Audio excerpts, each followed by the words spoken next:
Hello, it's Stu Sensei here once again, here to hit you up with another great English phrase, and today's is give it a go. Give it a go. So, this phrase means to try something or to test something out. So, for example, maybe you like spicy food, but you haven't tried a super spicy vindaloo curry. So you've never tried it before, but you see it on the menu in the restaurant you are at. You could say, I'll give the vindaloo a go. I'll give the vindaloo a go. Or I'll give that a go is also fine. Maybe also your friend tells you that they are bored and they want to do something exciting. You can say to them, why don't you give bungee jumping a go?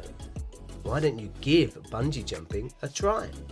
So, why don't you give this phrase a go down below in the comments, and I'll check them for you and give you some feedback. I look forward to looking at them, and I look forward to seeing you next time. Thanks a lot. Ciao.